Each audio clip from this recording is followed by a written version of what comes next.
Frontier Fighters.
Frontier Fighters, deathless deeds of those valiant, fearless sons of courage who contributed history-making epochs to the story of the West. The history of Arizona fairly bristles with the adventure of Cochise, the only Indian who successfully defied the authority of the federal government for more than a decade. His was a reign of terror that extended from 1860 to 1872. So terrorized were his victims that their word-of-mouth descriptions of his renegade exploits practically stopped emigration into Arizona. The pioneers in Arizona sent a petition to President Ulysses S. Grant. At the White House in Washington, D.C., President Grant speaks to Major General O.O. Howard. General Howard, there is only one man in the whole United States who is defying the authority of the federal government. That renegade Cochise in Arizona. Yes. The only solution to the problem is to get the Apaches onto a reservation. And that won't be easy. They're proud, suspicious, deadly. They're more than a tribe. They look upon themselves as a nation. And Cochise, an uncrowned king. He's a scourge, Mr. President. Well, General, I leave it all in your hands. The only command I have to give you is that Cochise must be captured and banished, or made to recognize the law. I give you full and unreserved authority. I don't know how long it will take, sir. How much time or money? That is up to you to determine. However, I don't expect you to return until Arizona is safe for future generations of American immigrants. I won't fail you, sir. In this packet are letters of introduction to old desert settlers, men who know the country. The guide who will do you the most good is a red-headed, independent, devil-may-care frontiersman, Captain T.J. Jeffords. I'll make him my aide, sir. It's only fair to warn you, General, that Captain Jeffords is loyal to both the federal government and his friend, Cochise.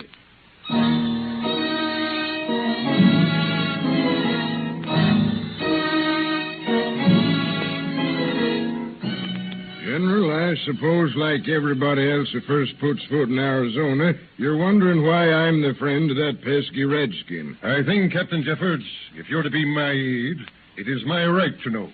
Of course, there's no hurry. Can't hurry nothing in this country, not if you count the Cochise business as a standard of time. Everybody's been trying to get him out of this part of the country for nigh under 12 years. And you failed to? I don't say that I failed because I never really tried. Captain, do you realize what you're saying? On lesser evidence, men have been court-martialed and condemned to death. General, it's a peculiar situation out here. Cochise isn't just a man and a killer. He's sort of an uncrowned king, a grateful and ungrateful sort of cuss. Picked off some of my best men up here, but on 3 different occasions he saved my life. Captain Jeffords, let's be done with sentiment. I'm afraid your time in Arizona has made your blood a little sluggish. The President demands action. I demand action. If you're Cochise's friend, you know where he is. Looks like somebody's in a big hurry to get to this outpost. Aren't there some riderless horses in with those cowhands? Redskins. It's happened again. Cochise's a murderer! What's good is the government is the President. It's Cochise. Cochise's men? Yes. We tried to get through the Apache Pass to take our cattle to the grazing lands. How many cowhands did you lose? 2. I tell you, Jeffords, if we can't pasture our horses, we've got to get out of Arizona. Cochise thinks everything over that pass is his land for his cattle. All this land belongs to the federal government, held in trust for law-abiding citizens of Arizona. Sorry, Bill. I'll go back with you and help bring in the dead. All right, Captain Jeffords. Now, sir, will you take me to that red devil Cochise? I'll take you to where he might be hanging out.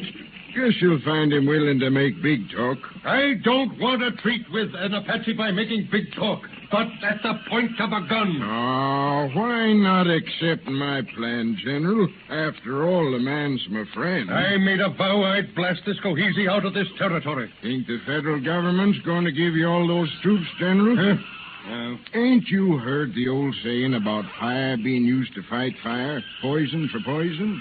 It's just like the old story of like wanting to meet like.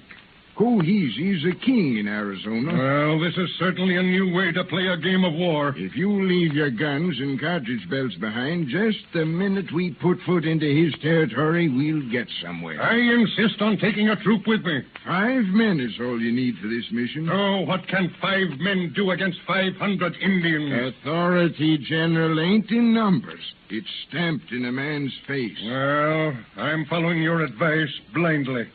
I'm trusting in you to know the Apaches. I know 'em, General, well. All right. We'll start in the morning. But you don't think this redskin's going to keep his promise, do you? To scourge Arizona, this foe of colonization and civilization, strange as it may be, is a man of his word.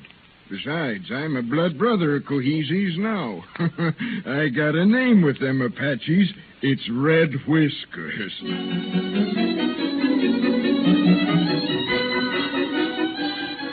General Howard was forced to accept Jeffords' counsel.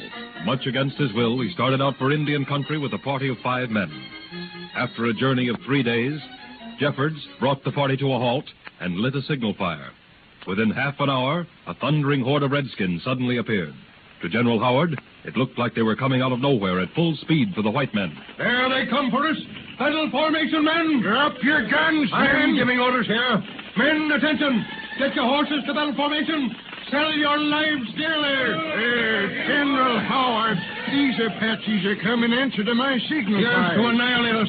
Thanks to your advice, Captain Jeffords, we'll be wiped out. We will if we so fight. These Apaches ain't got the war bonnets on, I tell you. They're rigged out in the Sunday go-to-meeting clothes to welcome us. Waiting orders, sir. I suppose I've got to be fool enough to do as you say, Jeffords. Tell your men to take off your cartridge belts and throw them on the ground. Do as Captain Jeffords says, men. All right, sir. Look, they're armed. Put your hands out in front of you, men. All except the general. You, sir, hold your hands on your chest and look like U.S. Grant might if he was here. A lot of idiotic tomfoolery with bloodthirsty savages. Red Whiskers desires General Howard to be taken to his blood brother Cochise, who will make big talk with him in the name of the White Father in Washington. Red Whiskers, honored in tribe of Cochise. He keep his word. Now, white men may put on belts with firearms in them. All will be armed now, but none will shoot. I have spoken. All among us will be armed, but none will shoot. I have spoken.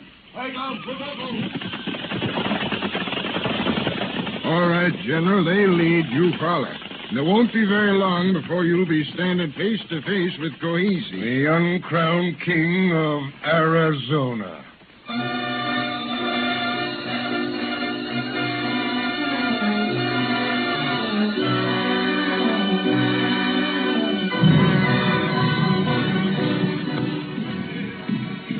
Right through here, General, into this lodge. That's Cochise coming to us. He speaks English with a Mexican accent. Been trading among the Mexicans so long. I still think we're in a trap, and we'll never get out of this alive. General, it's eye to eye with these Injuns. Better start giving him the pride look. Welcome. Welcome, Red Whiskers, my brother. Welcome to you, my brother Cochise. And a welcome to you, General Howard. Let us sit and smoke a pipe of peace. First, I smoke. To you next, my brother, Red Whisker. Yeah. And from my lips to the lips of him who speaks with the tongue of the great white father in Washington.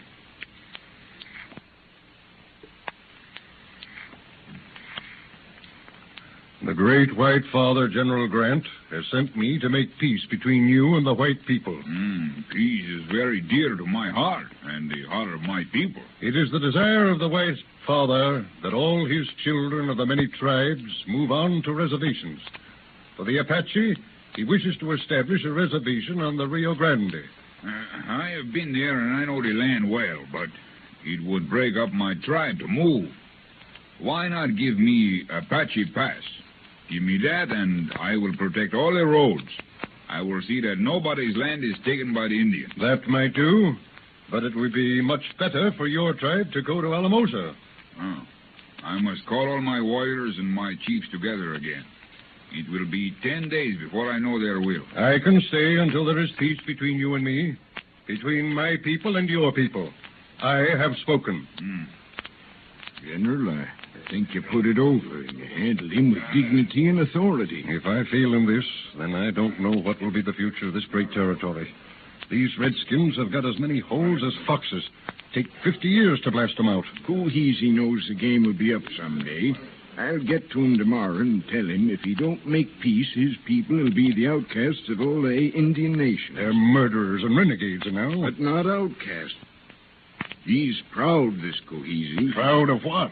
General, maybe he's proud of belonging to a people that remind us they happen to be the first Americans.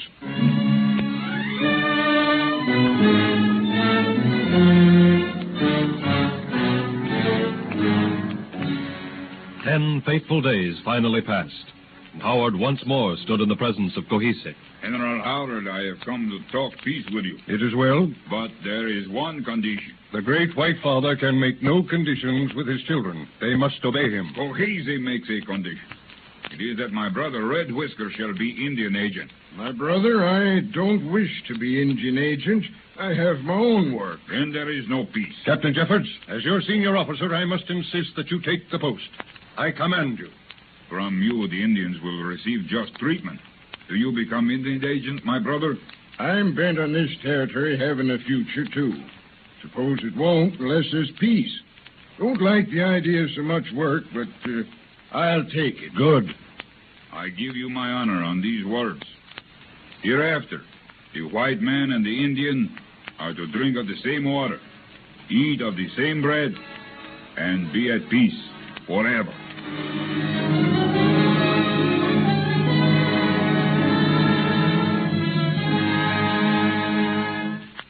And so peace did come to Arizona, and with it prosperity. And once more the emigrant trains appeared on the Santa Fe Trail, bound for Arizona. Cochise, true to his word, kept the peace, and his son after him, thanks to the faith President Grant had in General Howard and the strange loyalty of Captain Jeffords. And so another chapter closes in the annals of the history of the West. And those brave men, who we are proud to call frontier fighters.